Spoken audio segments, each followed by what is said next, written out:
Shalom, shalom, shalom, mes chers frères et sœurs à travers le monde, soyez bénis, que la grâce et la paix du Seigneur soient avec chacun d'entre vous et chacun d'entre nous.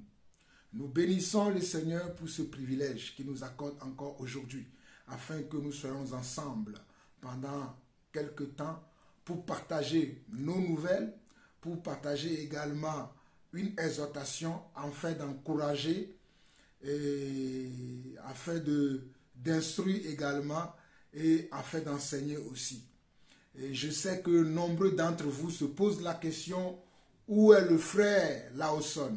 Beaucoup d'entre vous m'ont envoyé des messages pour savoir si je vais bien, si ma famille va bien, si mes enfants vont bien. Je vous remercie de l'amour que vous nous témoignez. Et bien évidemment, certains d'entre vous le savent, et beaucoup d'entre vous aussi également le savent, que j'étais parti dans mon pays d'origine qui est le Togo, et je suis parti avec toute ma famille et nous sommes rentrés le jeudi dernier. Le Seigneur nous a fait grâce, notre séjour s'est bien passé, nous avons passé de bons moments avec la famille, avec des frères et sœurs au pays, et tout s'est bien passé. Nous rendons grâce à Dieu. Je sais que beaucoup d'entre vous se demandent où est le frère Lawson. Est-ce que le frère Lawson se porte bien? Est-ce que le frère Jean-Paul va bien? Certains d'entre vous qui ont mes contacts ont essayé de me contacter. Certains ont posé la question directement par WhatsApp pour savoir si je vais bien. Et bien évidemment, nous allons bien par la grâce de Dieu. Mon épouse, les enfants et moi-même, nous allons bien par la grâce de Dieu. Et le séjour s'est bien déroulé. Nous avons eu quelques contretemps, quelques difficultés, mais dans l'ensemble, le Seigneur nous a fait grâce, tout s'est bien passé et nous sommes rentrés, comme je vous disais tout à l'heure, le jeudi dernier. Tout le monde va bien, tout le monde est en parfaite santé, rien de grave ne nous est arrivé, donc soyez rassurés, tout va bien et nous bénissons le Seigneur pour cela. Merci encore pour vous, mes frères et sœurs, qui nous ont soutenus dans la prière afin que notre séjour puisse bien se passer, puisse bien se dérouler. Nous vous en sommes reconnaissants. Par la grâce de Dieu, notre séjour s'est bien déroulé. Malgré les contretemps que nous avons eus, nous considérons que toute chose concourt au bien de ceux qui aiment Dieu. Toute chose, tout ce qui nous est arrivé, nous le jugeons nécessaire afin que nous puissions vivre des moments heureux. Donc nous n'avons pas trouvé d'inconvénient à vivre certaines difficultés que nous avons eues, certains contretemps que nous avons eus, dont je ne vais pas rentrer en détail, mais sachez que tout a été selon la grâce de Dieu, tout s'est bien passé. Il y a mon fils David qui est là, qui est au piano, qui sourit, parce qu'il était là aussi. Donc ça fait 7 ans que je n'ai pas voyagé ensemble avec ma famille. Et la plupart du temps, quand je pars souvent tout seul. Mais cette année-là, le Seigneur nous a fait grâce. Je suis parti avec mon épouse et nos 5 enfants, nous étions 7 tout au long de ce séjour qui a duré environ 20 jours. Qui a duré environ 20 jours au total. Je profite de cette occasion pour vous saluer aussi, vous mes frères qui sont au Canada, qui sont aux États-Unis, qui sont en Allemagne, qui sont en Belgique, qui sont en Hollande, qui sont également en Suisse. Et je n'oublie pas ceux qui sont au Cameroun, ceux qui sont en Côte d'Ivoire, ceux qui sont au Ghana, ceux qui sont au Gabon, ceux qui sont même en Libye. Je vous salue également au Maroc, en Tunisie. Je n'oublie pas ceux du Congo belge, du Congo Kinshasa également. Je n'oublie pas ceux de l'Afrique du Sud, de l'Angola et ceux du Bénin également. Et je n'oublie pas ceux du Togo. Notamment, je profite de cette occasion pour saluer chaleureusement mon frère Hugues et sa famille. Et on a passé de bons moments ensemble, on a prié ensemble, on a même eu un moment d'agapé ensemble. Que le Seigneur vous bénisse pour votre amour, pour votre accueil, pour également vos prières. Que le Seigneur se souvienne de vous. Avant de prier et d'entamer ce que le Seigneur a mis dans mon cœur pour reprendre les activités comme j'ai l'habitude de le faire, je vais demander à David de nous accompagner par un morceau sur le piano et nous allons prier et entamer ce que Dieu a mis dans mon cœur aujourd'hui.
Alléluia, alléluia, alléluia.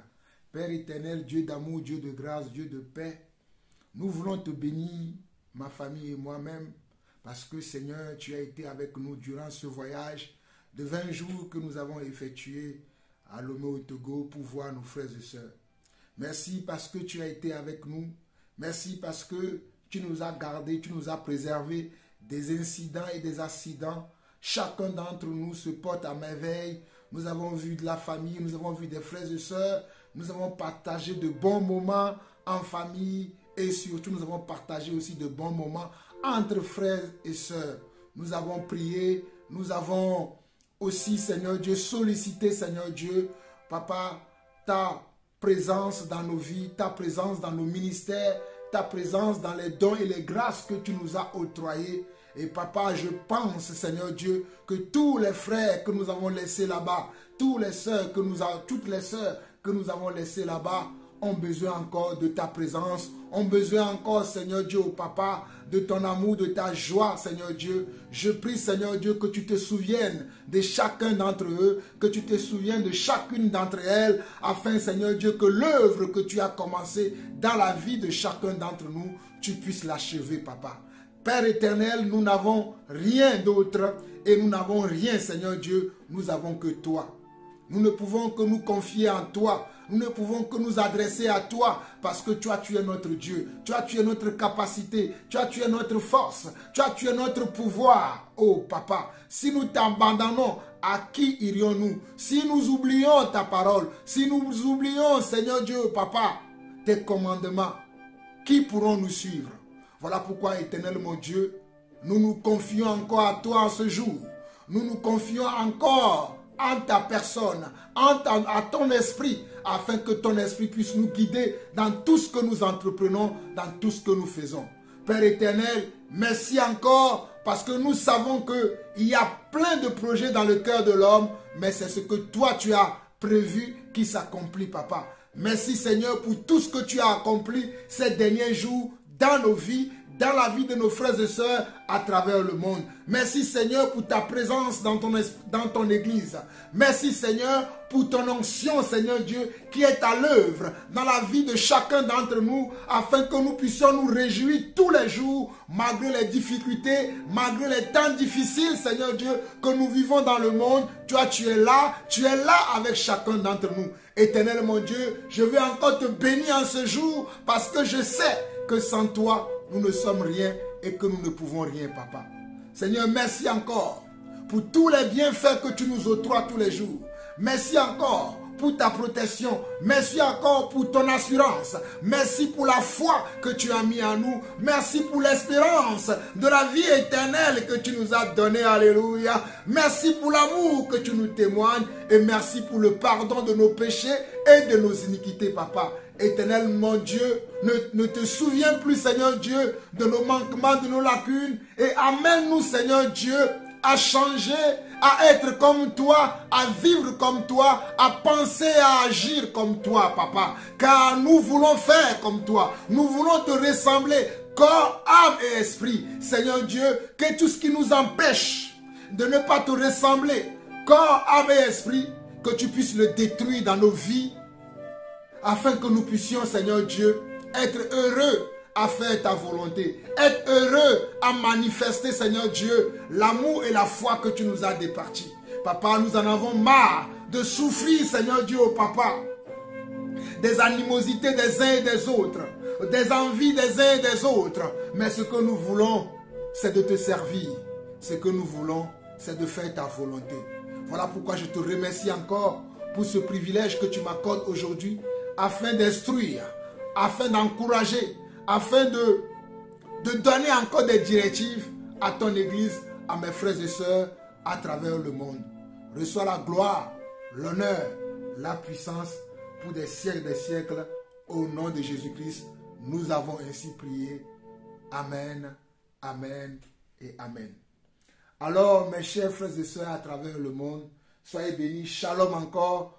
Et vous savez, je suis un peu fatigué, mais Dieu me permet aujourd'hui de pouvoir vous partager une petite exhortation, vu que beaucoup d'entre vous, vous vous inquiétez de moi, de ma famille, vous vous inquiétez de savoir si je vais bien ou pas, mais je vais bien par la grâce de Dieu et tout s'est bien passé durant notre séjour, comme je vous l'ai dit tout à l'heure dans l'introduction de cette petite vidéo. Mais mes frères et sœurs, au travers de ce voyage que nous avons fait, le Seigneur m'a fait comprendre encore quelque chose que le Seigneur a mis dans mon cœur de partager avec vous.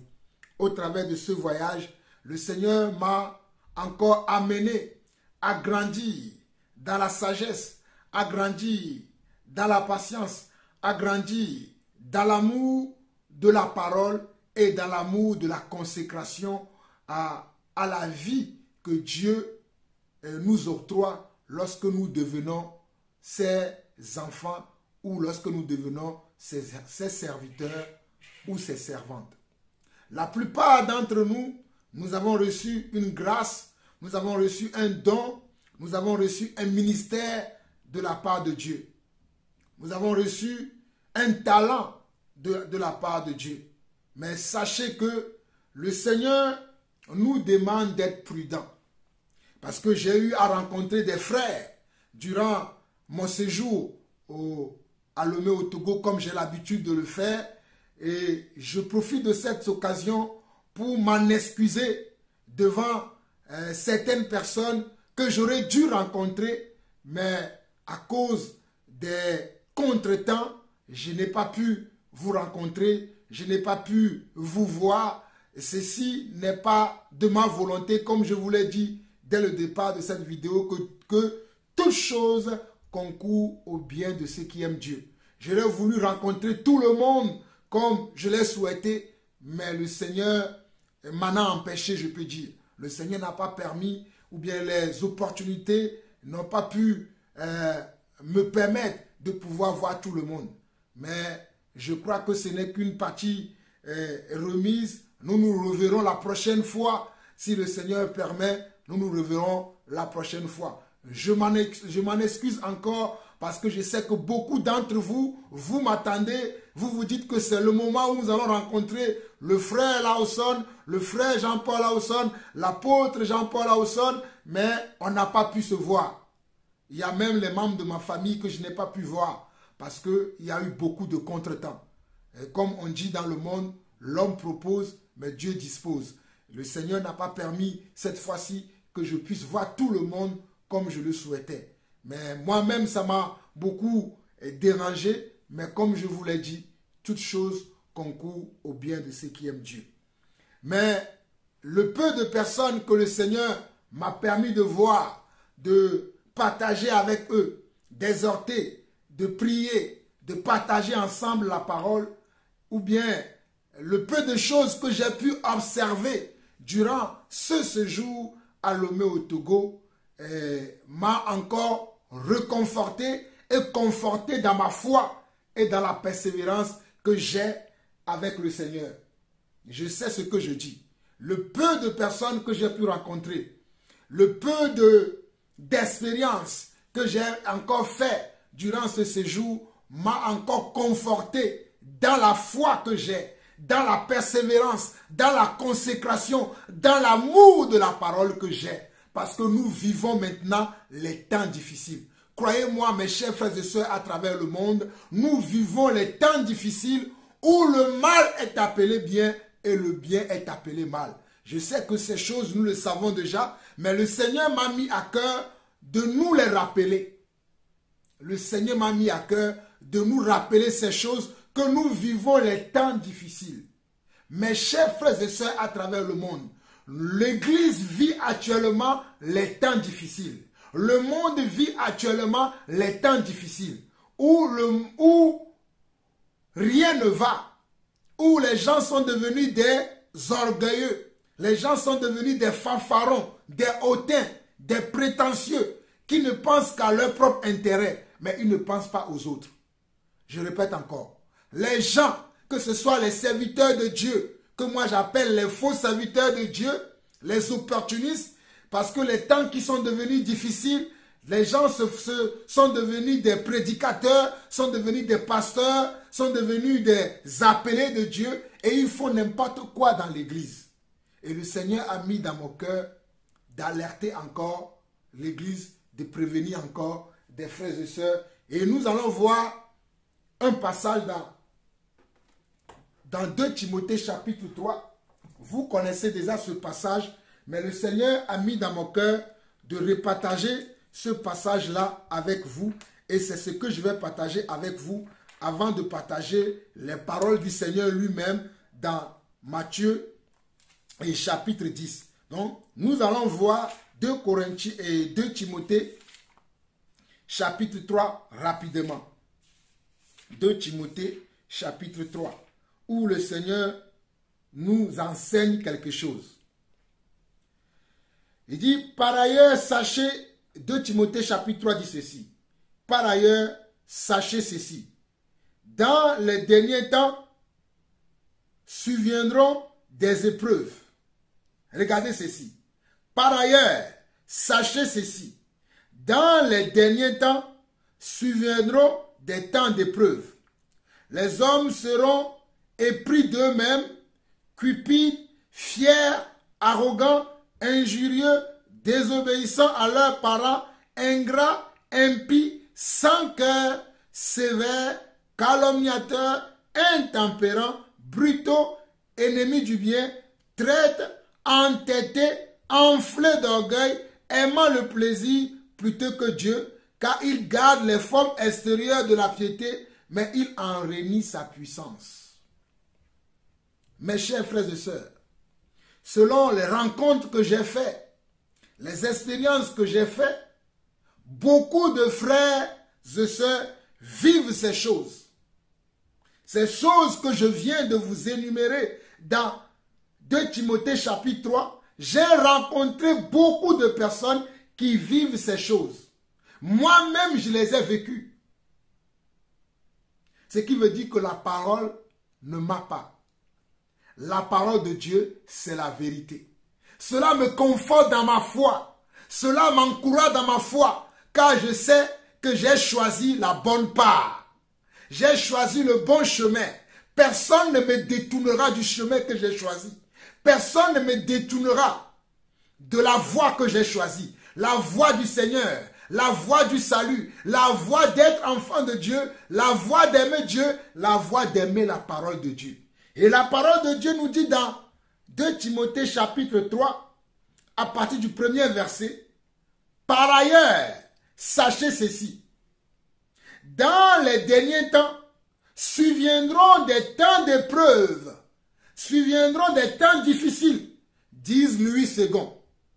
Les hommes seront épris d'eux-mêmes, cupides, fiers, arrogants, injurieux, désobéissants à leurs parents, ingrats, impies, sans cœur, sévères, calomniateurs, intempérants, brutaux, ennemis du bien, traîtres, enflés d'orgueil, aimant le plaisir plutôt que Dieu. Car ils gardent les formes extérieures de la piété, mais ils en renient sa puissance. Regardez bien le verset 5 qui dit, car ils gardent les formes extérieures de la piété, mais ils en renient sa puissance. Comment est-ce qu'on garde les formes extérieures de la piété? Les formes extérieures de la piété, c'est de continuer toujours à aller évangéliser. C'est de continuer toujours à prêcher l'évangile aux autres. C'est de continuer toujours à enseigner. C'est de continuer à s'habiller de la bonne manière. Mais que son caractère, son comportement soit différent de ce que la parole de Dieu enseigne. C'est ça ce que cela veut dire. Car il garde les formes extérieures de la piété, mais il en renie sa puissance. Beaucoup d'entre nous, nous gardons les formes extérieures de la piété. Les formes extérieures de la piété, c'est d'aller à l'église le dimanche. C'est de dire que je fais partie du groupe de louanges. Je fais partie du groupe d'évangélisation. Je fais partie du groupe d'intercession. Je fais partie de telle assemblée. Je fais partie de tel groupe. Mais nous oublions l'amour. Nous oublions la patience. Nous oublions la foi. Nous oublions la persévérance. Nous oublions la bonté. Nous oublions tout ce qui en fait la force de notre de notre apparence extérieure. Je ne dis pas que nous ne devons pas avoir une apparence extérieure. L'apparence extérieure est aussi importante. Mais avant d'avoir une apparence extérieure, ayons d'abord un bon cœur. Ayons d'abord un bon caractère. Ayons d'abord une bonne conscience. Car cette bonne conscience, quelques-uns parmi nous ne l'ont plus. Cette bonne conscience, quelques-uns parmi nous ne l'ont plus. Ce sont ceux qui causent des divisions dans les groupes de prière, dans les églises, dans les communautés. Ce sont ceux qui nous injurient. Ce sont ceux qui nous insultent. Ce sont ceux qui ne croient pas à la parole de Dieu véritable, qui consiste à se dépouiller des œuvres de la chair et à avoir les œuvres de l'esprit. Beaucoup d'entre nous ne veulent pas se dépouiller des œuvres de la chair. On veut garder encore les œuvres de la chair. On ne veut pas se dépouiller des œuvres de la chair, alors que nous devons nous dépouiller des œuvres de la chair. Beaucoup d'entre nous ne veulent pas se dépouiller des œuvres de la chair. Comme mon voisin que je salue ici. Je salue le frère Amevo qui doit écouter cette vidéo, qui doit comprendre, parce que nous en avons discuté lorsque j'étais encore à Lomé. Nous avons parlé de beaucoup de choses. Comment ils ont vécu des expériences en quittant des assemblées, en allant dans d'autres assemblées. Que le Seigneur soutienne tous ces enfants qui rencontrent des difficultés aujourd'hui à cause de l'amour qui a diminué dans l'église. À cause du véritable amour qui n'existe plus. Aujourd'hui, c'est l'amour par intérêt. Aujourd'hui, c'est l'amour par intérêt. Je t'aime si tu es capable de me donner quelque chose. Je t'aime si tu es capable de me soutenir, même si je suis dans le péché. Je t'aime si tu es capable de me donner tous tes biens. Je t'aime si tu es capable de fermer les yeux sur mes iniquités, sur mes péchés. Mais lorsque tu ne fermeras pas les yeux sur mes iniquités, sur mes péchés, sur mes blasphèmes, sur ma vie en désordre, là je ne t'aimerai plus. Je deviendrai même ton ennemi. Je deviendrai même celui qui va t'exposer. Parce que tu souhaites que je puisse prospérer selon la manière de Dieu et non selon la manière des hommes. J'ai été éclairé de voir beaucoup de personnes me raconter comment les serviteurs de Dieu sont devenus des vautours. Je dis bien des serviteurs de Dieu sont devenus des vautours pour détruire la vie des gens, pour détruire la vie des frères et sœurs. J'en ai eu beaucoup de témoignages de frères et sœurs qui m'ont parlé des serviteurs de Dieu qui sont devenus des vautours pour détruire la vie de leurs propres frères et sœurs. Ceux-là, ce ne sont pas les vrais serviteurs de Dieu, ce sont des loups qui se sont introduits dans la bergerie. Voilà pourquoi l'Écriture nous dit que sachons que dans les derniers temps, il y aura des temps difficiles. Il y aura des temps d'épreuves. Les hommes seront épris d'eux-mêmes, cupides, fiers, arrogants, injurieux, désobéissants à leurs parents, ingrats, impies, sans cœur, sévères, calomniateurs, intempérants, brutaux, ennemis du bien, traîtres, entêtés, enflés d'orgueil, aimant le plaisir plutôt que Dieu. Aimant le plaisir plutôt que Dieu. Aujourd'hui, les gens aiment le plaisir. Ils n'aiment plus Dieu, alléluia. Ils aiment les plaisirs de la chair. Ils veulent vivre dans la volupté. Ils veulent vivre dans la frivolité. Ils veulent vivre dans le mensonge. Ils préfèrent le mensonge à la vérité. Ils préfèrent la cupidité à la vérité. Ils préfèrent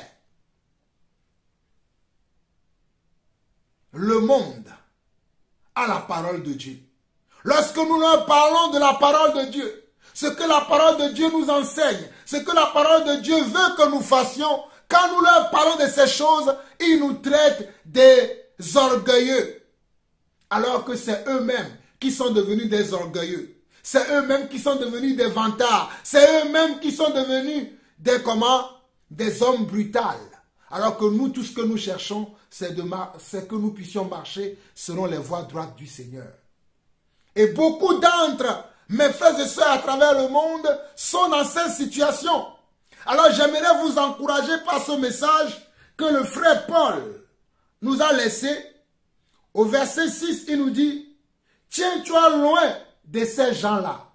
Il dit, tiens-toi loin de ces gens-là.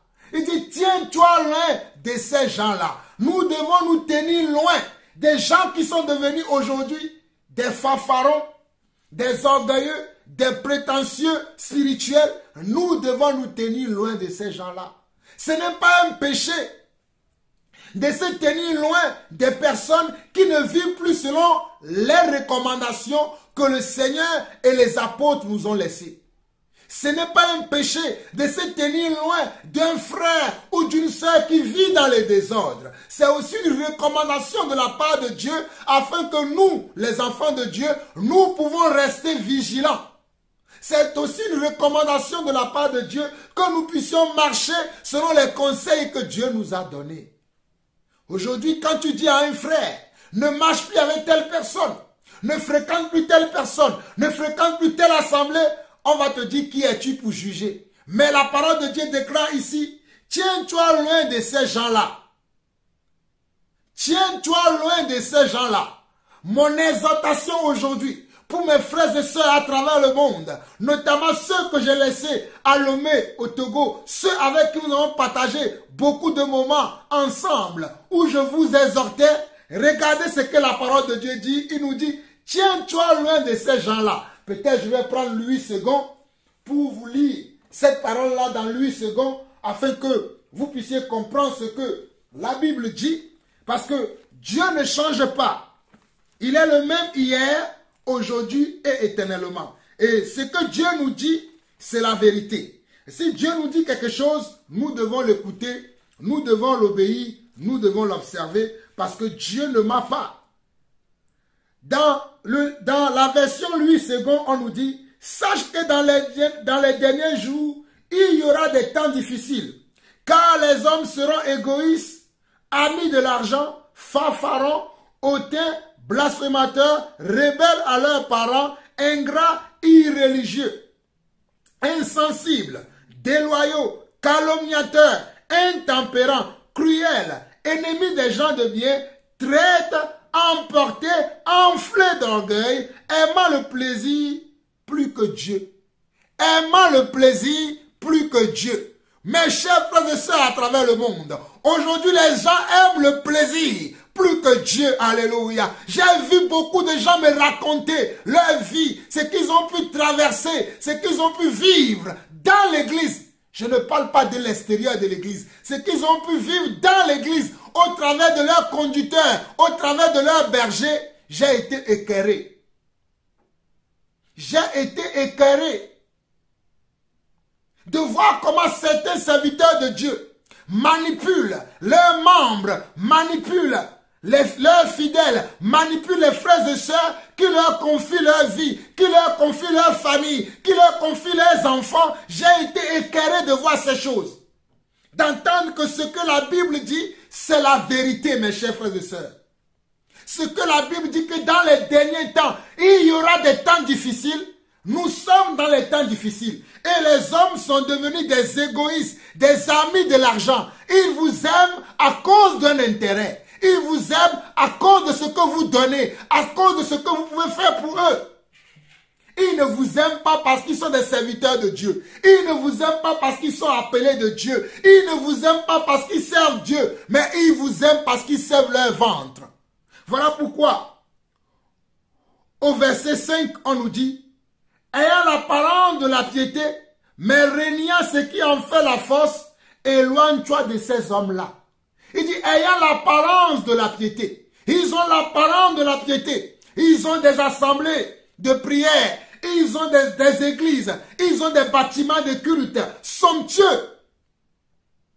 Mais quand tu vois leur comportement, quand tu vois leurs agissements, quand tu vois leur caractère, quand tu vois comment ils prêchent, quand tu vois ce qu'ils enseignent, ils sont en dehors de la volonté de Dieu. Voilà pourquoi la Bible nous dit ici au verset 5, ayant l'apparence de la piété, mais régnant ce qui en fait la force, éloigne-toi de ces hommes-là. Il y en a parmi eux qui s'introduisent dans les maisons et qui captivent de faibles femmes chargées de péchés, agitées par les passions de toute espèce, apprenant toujours et ne pouvant jamais arriver à la connaissance de la vérité. De même que Janès et Jambres s'opposaient à Moïse, de même ces hommes s'opposent à la vérité, étant corrompus d'entendement, réprouvés en ce qui concerne la foi. Regardez, il y en a parmi ces soi-disant serviteurs de Dieu qui rentrent dans les maisons, qui rentrent, quand on dit qu'ils rentrent dans les maisons, c'est-à-dire qu'ils arrivent à captiver des femmes qui sont faibles. Il n'y a pas que des femmes qui sont faibles, il y a aussi des hommes faibles qu'ils arrivent à captiver, à dominer et à faire d'eux maintenant leurs esclaves. J'ai vu des hommes, j'ai vu des femmes qui m'ont parlé de leurs témoignages. J'ai eu les larmes aux yeux à cause de ce que les hommes de Dieu font aujourd'hui. À cause de ce que nous, les serviteurs de Dieu, nous faisons.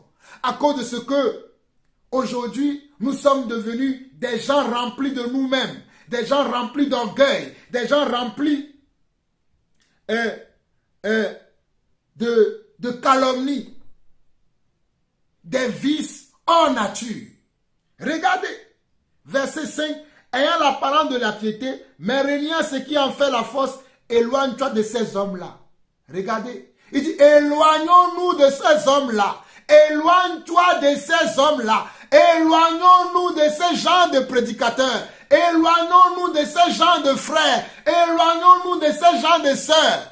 Mes chers frères et sœurs, c'est ce que j'ai toujours enseigné. Que nous devons nous éloigner des faux frères. Que nous devons nous éloigner des faux sœurs. Que nous devons nous éloigner de ceux qui n'ont pas la bonne façon de vivre la foi. Si tu n'as pas la bonne façon de vivre la foi, tu ne peux pas être le frère ni la sœur de Jean-Paul Lawson. Ce n'est pas que je suis orgueilleux ou que je suis prétentieux. Mais je connais les Écritures. Je connais l'attitude, le caractère que doit avoir un véritable enfant de Dieu, que doit avoir un serviteur ou une servante de Dieu. Mais quand je vois aujourd'hui certains serviteurs, quand je vois aujourd'hui certains servants de Dieu, quand je vois le comportement de certains frères et sœurs, quand je vois l'attitude de certaines personnes, je me dis, je ne peux plus continuer à marcher avec ces genres de personnes. Des fois, je suis tassé d'un homme sévère, d'un homme qui croit qu'il est déjà arrivé au sommet, comme un frère que j'ai confronté à Lomé lors de mon séjour, qui m'a dit, toi, tu crois que tu es déjà arrivé au sommet, tu crois que tu es déjà arrivé au paradis, que c'est toi qui détiens la clé du paradis, parce que ce dernier avait eu un comportement vraiment lamentable, parce que ce dernier se comportait d'une manière très lamentable. Je l'ai repris devant son épouse, je l'ai repris devant ses enfants, et ce monsieur a voulu même me brutaliser. Il a commencé à m'insulter, il a commencé à me dire des atrocités, parce que je lui ai tenu tête. J'ai dit, mon frère, il ne t'est pas permis de te dire que tu es enfant de Dieu, mais que tu te comportes de la sorte. Il ne t'est pas permis de dire que tu es enfant de Dieu et tu agis de telle sorte. Le monsieur m'a traité de, oui, toi tu crois que tu es arrivé déjà, c'est toi qui détiens la clé du paradis. Et je lui ai dit que tu es méchant de cœur. C'est la vérité. Car regardez ce que la Bible nous dit ici à partir du verset 7. On nous dit, à partir du verset 8, de même que Janès et Jambres s'opposaient à Moïse, de même, ces hommes s'opposent à la vérité, étant corrompus d'entendement, réprouvés en ce qui concerne la foi. Mais ils ne feront pas de plus grands progrès, car leur folie sera manifeste pour tous, comme le fut celle de ces deux hommes. Pour toi, tu as suivi de près mon enseignement. Regardez, Paul encourageait Timothée dans cette lettre-là. Paul encourageait Timothée, Timothée qui était jeune dans la foi, qui n'avait pas vécu les mêmes expériences que Paul. Et Paul était en train de l'encourager, de lui donner des conseils. Voilà pourquoi Dieu m'a mis aussi à cœur de prendre ce passage-là afin de nous encourager, afin de nous exhorter aussi également, parce que parmi nous il y a certains qui sont faibles dans la foi, parmi nous il y a certains qui n'ont pas d'endurance spirituelle, parmi nous il y a certains qui n'ont pas assez confiance à la parole, ils sont facilement manipulables, ils sont facilement touchables. Moi je suis intouchable, alléluia. Je ne suis pas en train de m'enorgueillir. Tu peux faire tout ton cinéma, tout ton brouhaha devant moi, mais tu ne pourras pas m'atteindre, car je sais celui qui m'a appelé, je sais celui que je suis, je sais celui que je sers.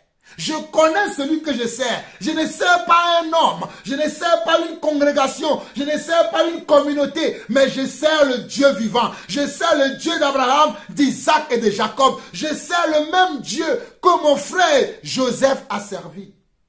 Vous savez, mes chers frères et sœurs, lorsque Joseph était en prison injustement, Joseph avait un comportement, Joseph avait un caractère, Joseph avait une attitude.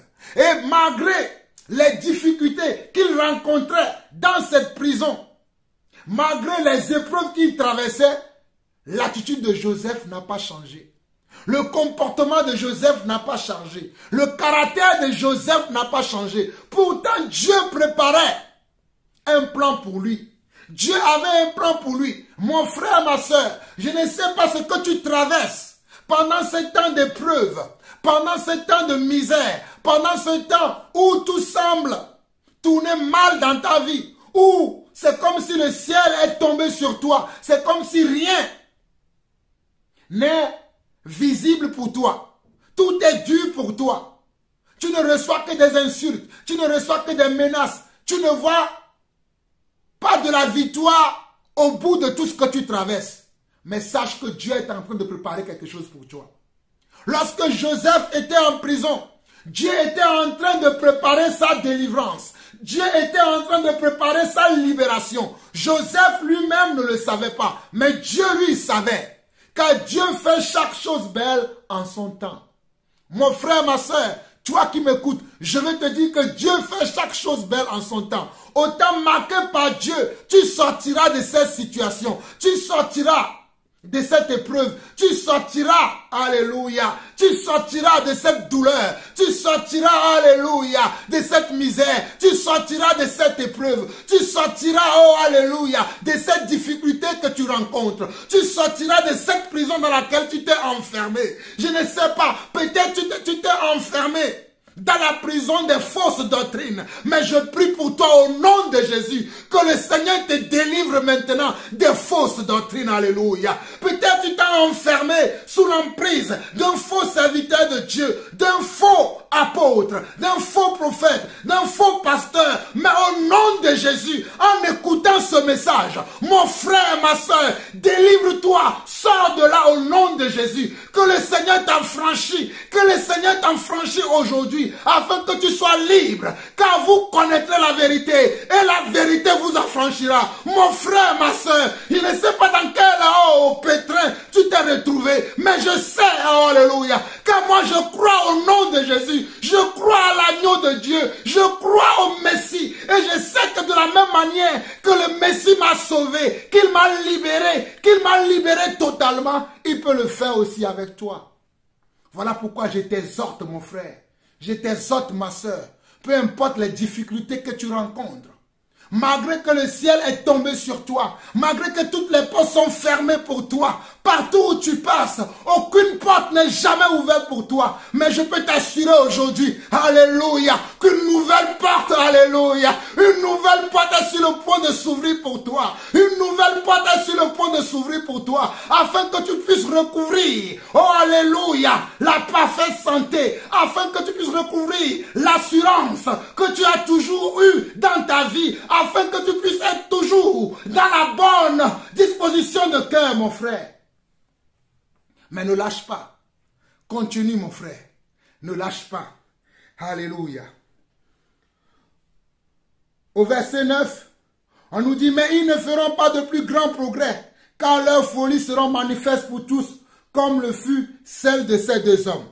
Pour toi, tu as suivi de près mon enseignement, ma conduite, mes projets, ma foi, ma douceur, mon amour, ma constance. Et dit pour toi Timothée, qui me voit comme un modèle, car Paul a dit dans 1 Corinthiens chapitre 11, Paul dit imitez-moi, car moi aussi j'imite Christ. Alléluia.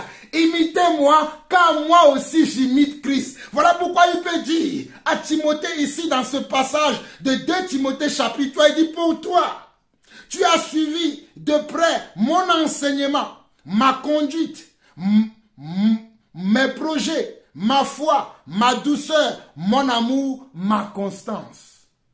Est-ce que tu as de la constance? Est-ce que tu as de l'amour pour la vérité, l'amour pour l'Esprit de Dieu, de la constance dans ta marche? Il te faut de la constance, mon frère. Il te faut de la constance, ma soeur. Verset 11, il dit, mes persécutions, mes souffrances. À quelle souffrance n'ai-je pas été exposé?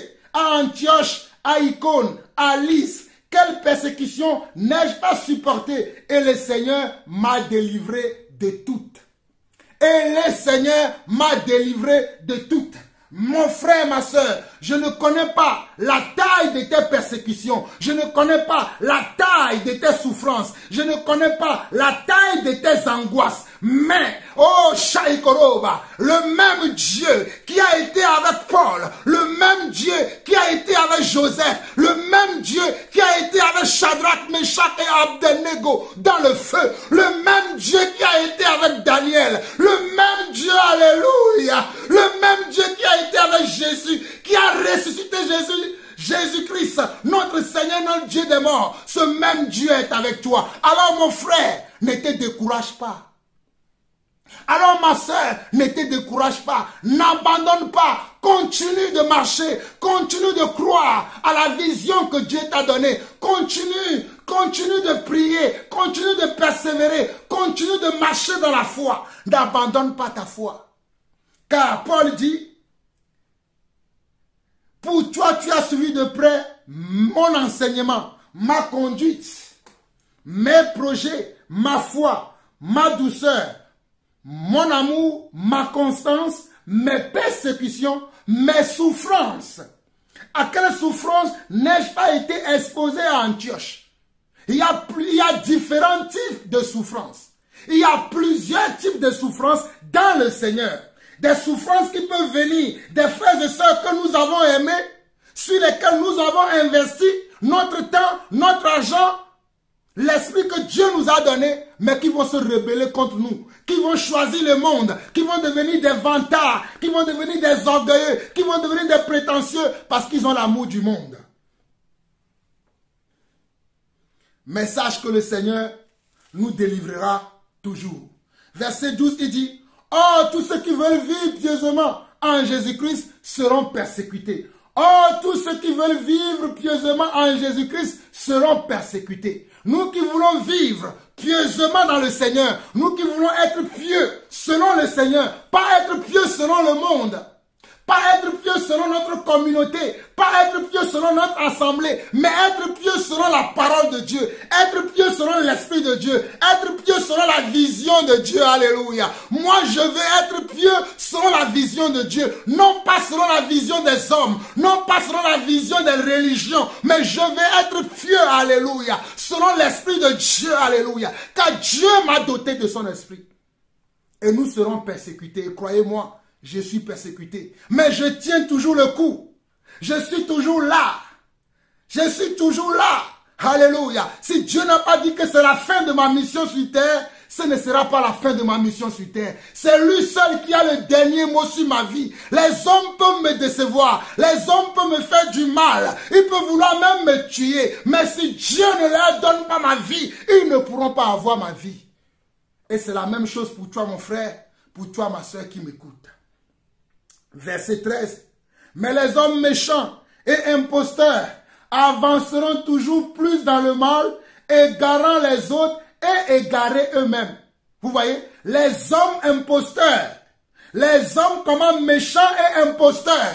Quand nous disons que les hommes sont méchants et imposteurs, de quoi nous tassent comment? Des hommes qui sont trop dans la haine, trop dans le jugement. Mais c'est les Écritures qui disent cela. C'est les Écritures qui disent que, mais les hommes méchants. Donc il y a les hommes méchants qui existent. Nous n'inventons rien. Il y a des hommes méchants qui existent. Voilà pourquoi les Écritures nous disent, mais les hommes méchants et imposteurs avanceront toujours plus dans le mal, égarant les autres et égarés eux-mêmes. Les hommes imposteurs.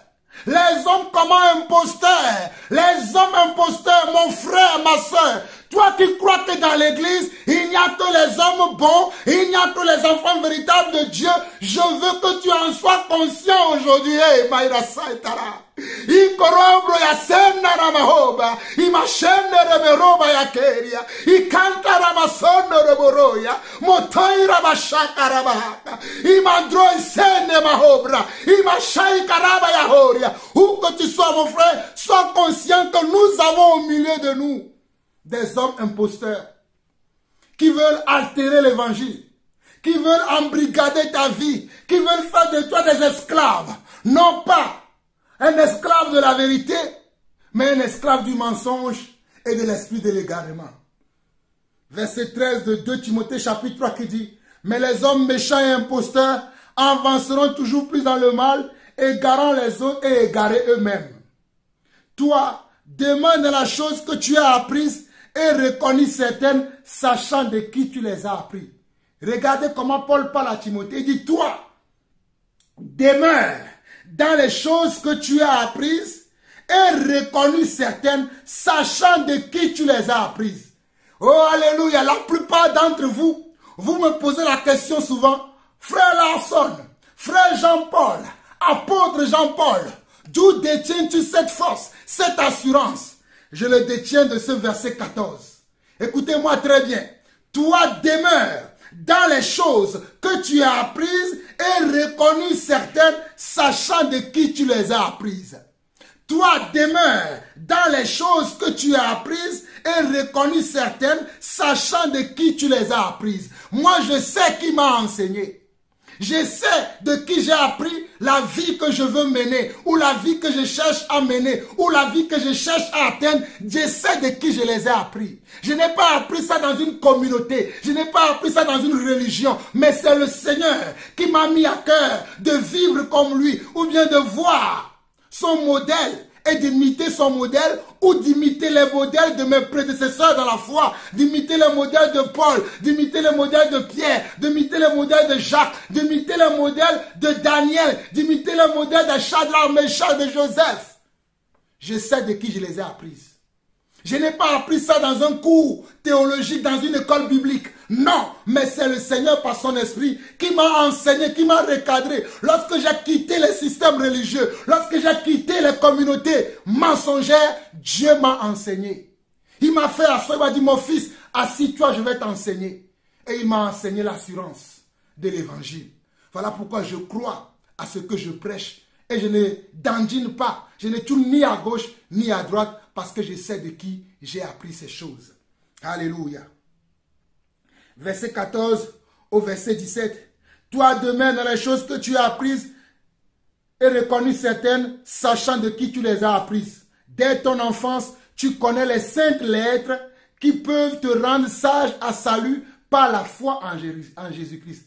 Dès ton enfance, regardez, dès l'enfant de qui? De Timothée, il a appris les saintes lettres. C'est-à-dire, il a appris la sainte parole de Dieu. Il n'a pas appris une congrégation, une communauté, mais il a appris la parole de Dieu. Dès ton enfance, tu connais les saintes lettres qui peuvent te rendre sage. Les saintes lettres peuvent le rendre sage et peuvent lui accorder le salut par la foi en qui? Par la foi en Jésus-Christ. Les saintes lettres peuvent le rendre sage et peuvent lui accorder le salut par la foi en Jésus-Christ. Et le verset 16 et 17 dit, toute écriture est inspirée de Dieu et utile pour enseigner, pour convaincre, pour corriger, pour instruire dans la justice. Toute écriture, absolument toute écriture est inspirée de Dieu et utile pour enseigner, pour convaincre, pour corriger, pour instruire dans la justice, afin que l'homme de Dieu soit accompli et propre à toute bonne œuvre. Vous avez vu? Toute écriture est inspirée de Dieu. Toute écriture est inspirée de Dieu. Donc l'écriture que Dieu m'a mis à cœur pour vous exhorter aujourd'hui, sachez que c'est inspiré de Dieu. Ce n'est pas une invention humaine. Ce n'est pas une invention de la chair. Mais c'est Dieu qui a poussé Paul à nous laisser cette écriture-là afin que nous puissions apprendre à devenir sages, à devenir comment? Intelligent, à devenir spirituel en écoutant ce que je suis en train de vous dire. On dit toute écriture est inspirée de Dieu et utile pour enseigner, pour convaincre, pour corriger, pour instruire dans la justice afin que l'homme de Dieu soit accompli et propre à toute bonne œuvre. J'aimerais partager le chapitre 4, mais je vais aller dans Matthieu 10 parce que je ne veux pas déborder trop longtemps. Je vais aller dans Matthieu 10. Si le Seigneur me permet, je reviendrai encore dans une autre exhortation dans les prochains jours pour vous exhorter encore. Dans Matthieu chapitre 10, nous allons lire rapidement du verset 16 au verset 32. Verset 16 au verset 32 qui dit ceci. Voici, je vous envoie comme des brebis au milieu des loups. Voici, je vous envoie comme des brebis au milieu des loups. Soyez donc prudents comme les serpents et simples comme les colombes.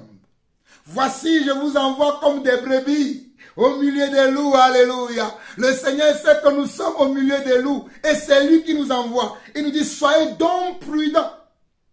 Ne t'aventure pas à dire, c'est l'église. Tout est beau, tout est bien. Oh, c'est un serviteur de Dieu, c'est un apôtre, c'est un prophète, c'est un évangéliste, tout va bien. Mon frère, sois prudent, ma soeur, sois prudent, mon frère, sois prudent, ma soeur, sois prudent. Ne te dis pas, oui, c'est l'église. Il dit qu'il est serviteur de Dieu, elle dit qu'elle est servante du Seigneur, elle a l'esprit de prophétie, c'est une prophétesse. Hé, mon frère, fais attention à ta vie. Fais attention à ta vie. Fais attention à ton esprit. Tout ce qui brille n'est pas de l'or. Je vous en conjure, mes frères et sœurs. tout ce qui brille n'est pas de l'or. Matthieu chapitre 10, verset 16. Voici, je vous envoie comme des brebis au milieu des loups. Soyez donc prudents comme des serpents et simples comme les colombes. Mettez-vous en garde, regardez bien.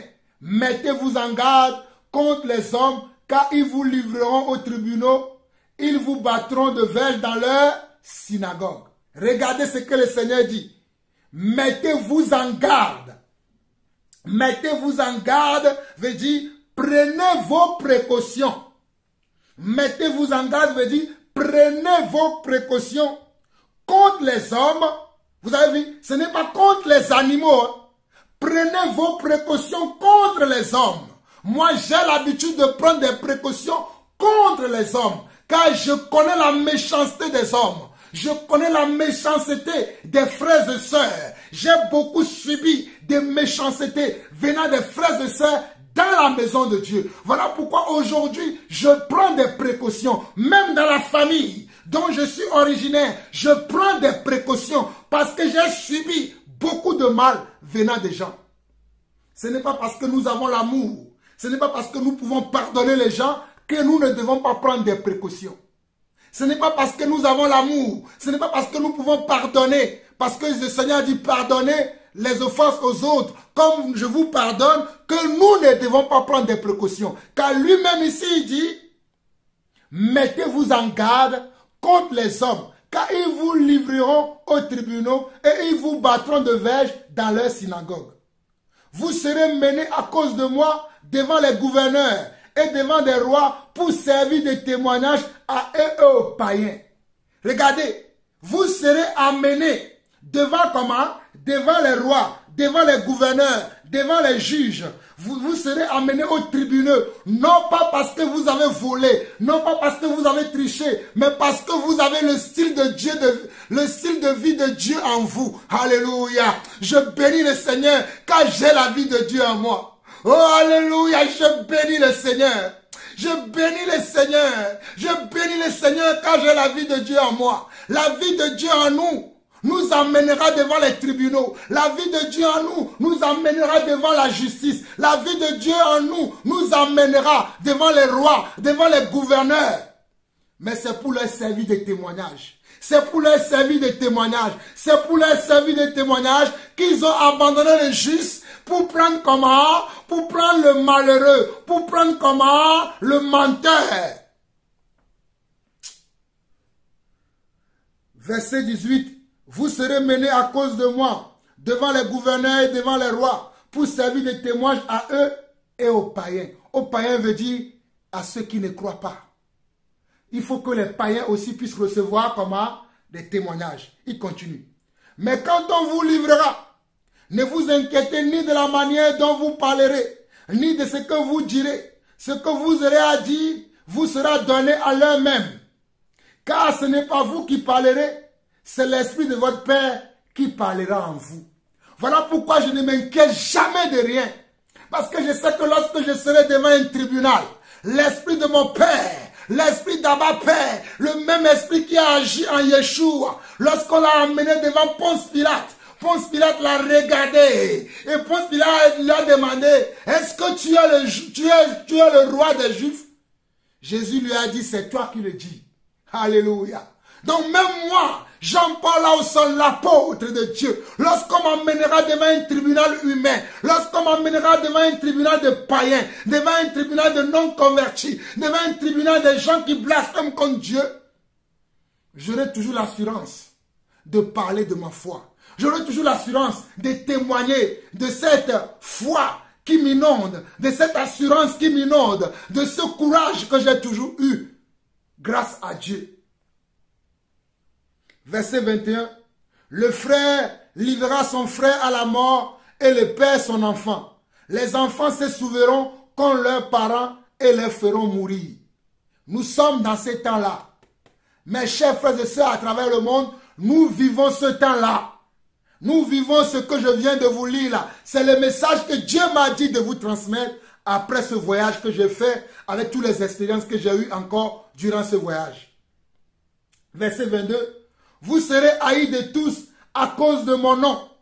Mais celui qui persévérera jusqu'à la fin sera sauvé. Vous savez pourquoi les gens nous haïssent?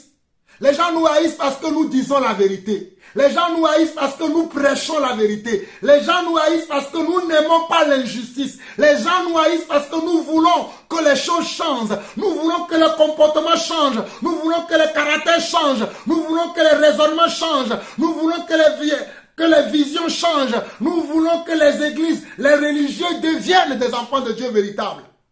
C'est à cause de ça qu'ils nous persécutent. C'est à cause de ça qu'ils nous outragent. Voilà pourquoi le Seigneur nous dit dans Matthieu chapitre 10, le verset 22, « Vous serez haïs de tous à cause de mon nom. Mais celui qui persévérera jusqu'à la fin sera sauvé. » Vous serez haïs à cause de mon nom. Parce que le nom de Dieu qui est invoqué sur notre vie, c'est ce nom de Dieu-là. C'est ce nom de Yeshua-là. C'est ce nom de la vérité-là qui est invoqué sur notre vie, qui nous attire des problèmes, qui nous attire des ennuis. Parce que nous avons une certaine façon de vivre. Nous avons une certaine vision. Nous avons une certaine façon de parler. Nous avons une certaine façon de se comporter que les autres n'ont pas. Alors ils ne peuvent pas nous aimer. Voilà pourquoi le Seigneur a dit, je vous ai pris du monde afin que vous soyez jugés par le monde. Quand le monde nous regarde, ils sont jugés. Il ne peut y avoir que de l'animosité envers nous. Alors mon frère, ma soeur, toi qui subis l'animosité, sache que c'est normal. C'est le salaire des enfants de Dieu. Verset 23. Quand on vous persécutera dans une ville, fuyez-en. Fuyez dans une autre. Vous voyez? On sera persécuté. On te dit, quand on vous persécutera dans une ville, fuyez dans une autre. Je vous le dis en vérité, vous n'aurez pas achevé de parcourir les villes d'Israël que le Fils de l'homme sera venu. Quand on nous persécutera dans une ville, ne restez pas là-bas pour dire, oh, l'amour supporte tout. Hey, mon frère, écoute ce que l'Esprit te dit. Lorsqu'on te persécute dans un endroit, quitte cet endroit pour aller quelque part d'autre. Ne reste pas là pour dire l'amour supporte tout. Eh bien, l'amour supporte tout, mais l'amour aussi prend de bonnes décisions. L'amour prend aussi des décisions sages. L'amour se comporte aussi de la bonne manière. Ne reste pas là où tu es pour dire l'amour supporte tout, l'amour croit tout, l'amour espère tout. Hey, l'amour espère tout, mais l'amour doit être aussi sage. Ne reste pas dans l'endroit où on veut atteindre à ta vie. Un jour, Paul était dans une ville. Et les gens voulaient le tuer. Les disciples ont pris Paul. Ils l'ont mis dans une corbeille. Ils l'ont descendu, je ne sais pas de combien d'étages, pour que Paul puisse fuir la ville. Pour que Paul puisse fuir la ville. Pourquoi toi tu veux rester dans cette assemblée, dans cette communauté, dans laquelle tu n'as pas la paix, dans laquelle tu n'as pas la joie. Non pas parce que tu ne te comportes pas de la bonne manière, parce que tu te positionnes pour la vérité. Pourquoi tu ne veux pas t'en aller? Que celui qui a des oreilles pour entendre, entend ce que l'Esprit dit à l'Église. Verset 24 jusqu'au verset 32 où nous allons nous arrêter, il dit, le disciple n'est pas plus que le maître, ni le serviteur plus que son Seigneur. Le disciple n'est pas plus grand que le maître, ni le serviteur plus que son Seigneur. Il suffit au disciple d'être traité comme son maître et au serviteur comme son Seigneur. S'ils ont appelé le maire de la maison Belzéboul, à combien plus forte raison appelleront-ils ainsi les gens de sa maison? Vous avez entendu? S'ils ont appelé le maître Belzéboul, le maître, un faux serviteur, le maître, quelqu'un qui est rempli de lui-même, on t'appellera toi aussi. Toi qui as pour modèle le maître, toi qui as pour modèle Yeshua le Messie, toi qui as pour modèle comment? La parole de Dieu. Car la parole c'est Dieu. Comme tu as la parole pour modèle, tu auras comme ennemi les gens qui n'aiment pas la parole. Les gens qui ont la parole de la piété, mais qui en renient ce qui fait sa force ou qui en renient ce qui fait sa puissance. Tu les auras à ton dos. Ils ne te faciliteront pas la tâche. Mais tu le sais car le Seigneur t'a prévenu. Verset 26. Ne les craignez donc point. Car il n'y a rien de caché qui ne doit être découvert, ni de secret qui ne doivent être connus. Regardez, ne les craignez donc point, car il n'y a rien de caché qui ne doit être découvert, ni de secret qui ne doit être connu. Ce que je vous dis dans les ténèbres, dites-le en plein jour, et ce qui vous est dit à l'oreille, prêchez-le sur les toits. Vous avez vu? Le Seigneur dit, ce que je vous dis dans les ténèbres, dites-le en plein jour, et ce qui vous est dit à l'oreille, prêchez-le sur les toits. Voilà pourquoi j'aime prêcher sur les toits. Voilà pourquoi j'aime crier, j'aime dire les révélations profondes cachées dans la parole que Dieu m'a fait découvrir. J'aime les partager. J'aime pas les cacher. Car il n'y a rien de secret qui ne doit être découvert. Tout sera découvert. Alors mon frère, ma soeur, ne crains rien. Parle, manifeste ta foi. Manifeste comment? Ta foi. Prends position pour la vérité. Alléluia. Verset 28. Ne craignez pas ceux qui tuent le corps et qui ne peuvent tuer l'âme.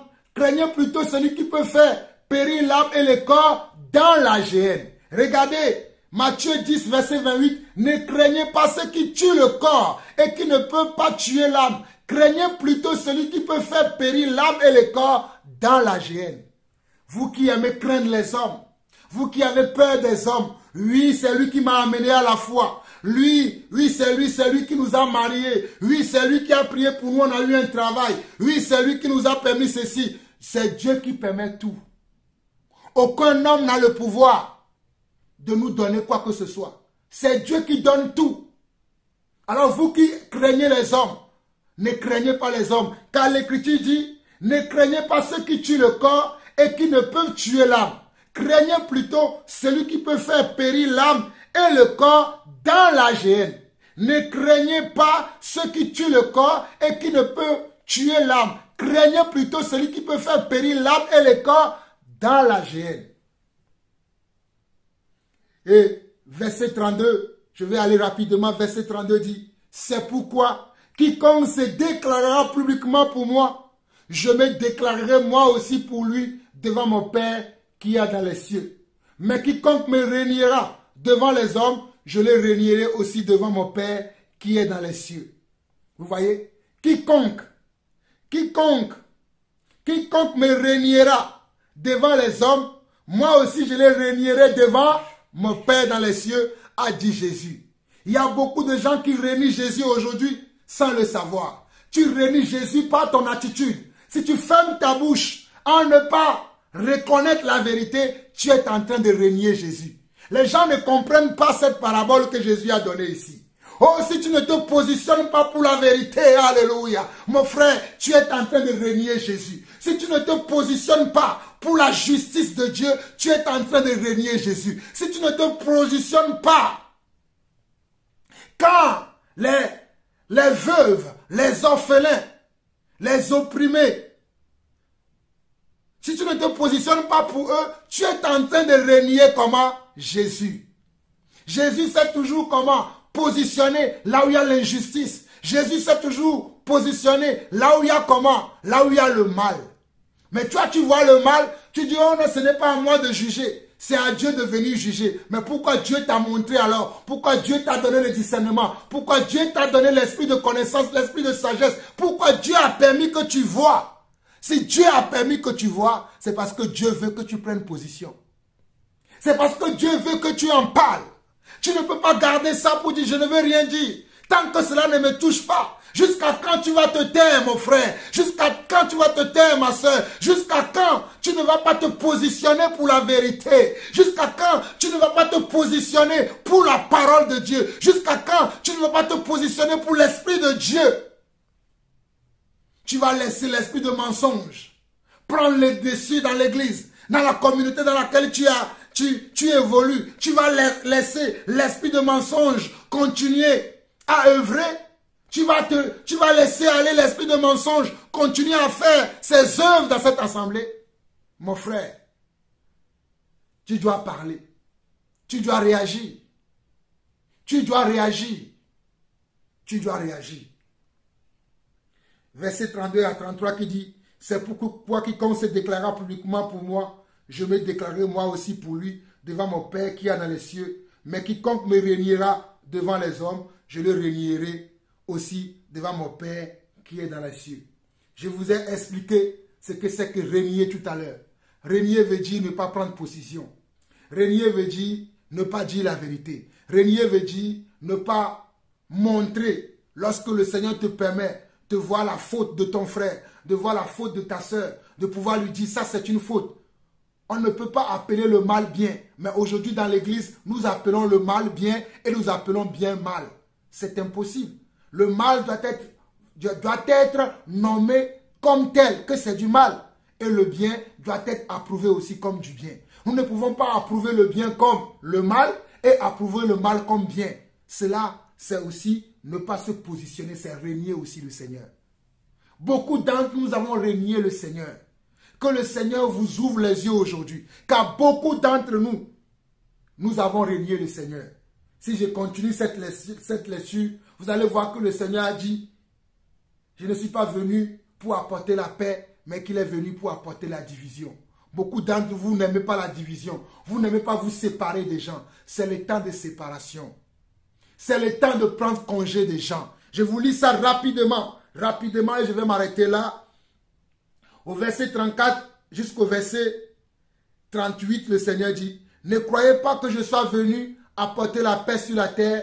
Je ne suis pas venu apporter la paix, mais l'épée. Car je suis venu mettre la division entre l'homme et son père, entre la fille et sa mère, entre la belle-fille et sa belle-mère. Et l'homme aura pour ennemi les gens de sa maison.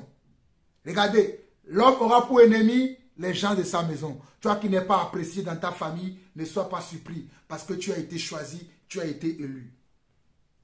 Verset 37, celui qui aime son père ou sa mère plus que moi n'est pas digne de moi. Vous voyez, les gens ils vont voir leur mère, leur père, qui sont en tort, qui sont en faute, mais ils ne vont pas être capables de pouvoir leur dire, maman, tu as mal fait, papa, tu as mal fait, mon frère, tu as mal fait. Voilà la vérité. Celui qui aime son père ou sa mère plus que moi, ça veut dire que tu mets ton père ou ta mère au-dessus de Dieu. Tu mets ton pasteur au-dessus de Dieu. Tu mets ton apôtre, ton prophète, ton église au-dessus de Dieu. Ta communauté au-dessus de Dieu. Mais quel est l'esprit que tu as reçu? Moi, je ne peux jamais mettre ma communauté, mon père, mon frère, mes oncles, mes tantes, peu importe qui que ce soit, je ne peux jamais mettre quelqu'un au-dessus de Dieu. Jamais. C'est Dieu qui doit être au-dessus. Celui qui aime son père ou sa mère plus que moi n'est pas digne de moi. Et celui qui aime son fils ou sa fille plus que moi n'est pas digne de moi. Vous les parents qui n'aimez pas régler vos enfants, qui n'aimez pas corriger vos enfants, qui n'aimez pas dire la vérité à vos enfants. Ton fils a mal fait, tu dois lui dire mon fils tu as mal fait. Ta fille a mal fait, tu dois lui dire ma fille, soumets-toi à ton mari, respecte ton mari sont ton chef. Car l'homme a été créé en premier et la femme ensuite. Tu dois du respect à ton mari.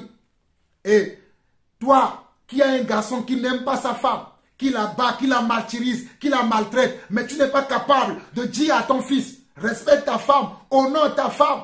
Mais tu prends toujours position pour ton fils, même quand ton fils maltraite sa femme, tu n'as jamais le courage de dire à ton fils, arrête de maltraiter ta femme, arrête de mal parler à ta femme, arrête de dire des conneries à ta femme, mais tu supportes ton fils parce que c'est ton fils à toi, tu regardes à toi. C'est ce que nous avons vu tout à l'heure dans 2 Timothée chapitre 3, les hommes deviendront comment? Orgueilleux. Les hommes seront comment? Intempérants. C'est ça ce que nous voyons aujourd'hui. Verset 38. Celui qui ne prend pas sa croix et ne me suit pas n'est pas digne de moi. Verset 39. Celui qui conservera sa vie la perdra et celui qui perdra sa vie à cause de moi la retrouvera. Mon frère, ma soeur, est-ce que tu es prêt là où tu es de perdre ta vie à cause du Seigneur? Est-ce que là où tu es prêt pour perdre ta vie à cause du Seigneur? Moi, ce choix, je l'ai fait il y a longtemps. Ce choix, je l'ai fait il y a longtemps. Et le but de cette exhortation, c'est de t'encourager, toi, mon frère. C'est de t'encourager, toi, ma soeur, qui vit des situations difficiles. Peut-être dans ta communauté, peut-être dans ta famille, peut-être dans ta vie. peut-être dans ta marche avec le Seigneur. Tu te dis peut-être le Seigneur t'a oublié. Tu te dis peut-être Dieu n'existe pas. Tu te dis peut-être mais quel est ce Dieu que je sers et je rencontre tout le temps des difficultés. Je rencontre tout le temps des soucis. Je suis menacé par-ci, je suis menacé par-là. J'ai des problèmes par-ci, j'ai des problèmes par-là. Je n'ai jamais de paix. Sache que c'est le salaire du croyant. C'est le salaire du serviteur de Dieu d'être persécuté, de vivre des temps de douleur, des temps de preuve. Mais le Seigneur sait délivrer toujours ses enfants des épreuves. Que le Seigneur vous bénisse.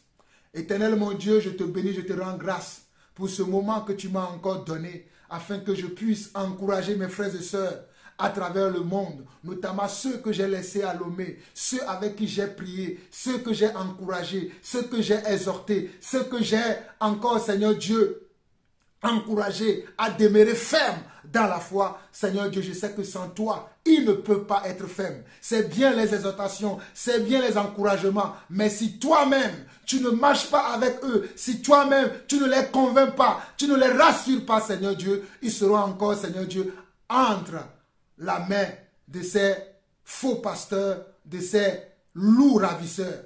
Seigneur, voilà pourquoi je t'en supplie. Garde tous ces frères entre tes mains. Garde tous tes enfants entre tes mains. Garde toute ton église, papa. Tu nous as promis que tu seras avec nous jusqu'à la fin du monde. Éternel mon Dieu, tu es là avec nous jusqu'à la fin du monde. Je me souviens de toutes les épreuves que j'ai traversées dans ma vie. Mais dans chaque épreuve, tu as toujours été là avec moi. Tu ne m'as jamais abandonné. Tu ne m'as jamais quitté. Tu as été toujours là avec moi. Voilà pourquoi j'ai l'assurance encore aujourd'hui que tous les frères que j'ai quittés de chair ou de corps, toi, tu ne les as pas quittés d'esprit. Tu es là toujours avec eux, afin de marcher avec eux, afin de les rassurer, afin de les accompagner, afin, Seigneur Dieu, Papa, d'être la couronne et la force de leur vie. Je te rends gloire encore, Papa. Je m'incline devant toi. Reçois la gloire, l'honneur, la puissance pour la vie de tous ces frères et sœurs et pour ce que tu es en train de faire dans nos vies encore. Sois encore béni, Papa. Nous t'aimons et nous continuons à t'aimer. Au nom de Jésus-Christ, nous avons ainsi prié. Amen. Shalom, shalom, shalom. Nous vous aimons. À très bientôt. Bye bye. Shalom.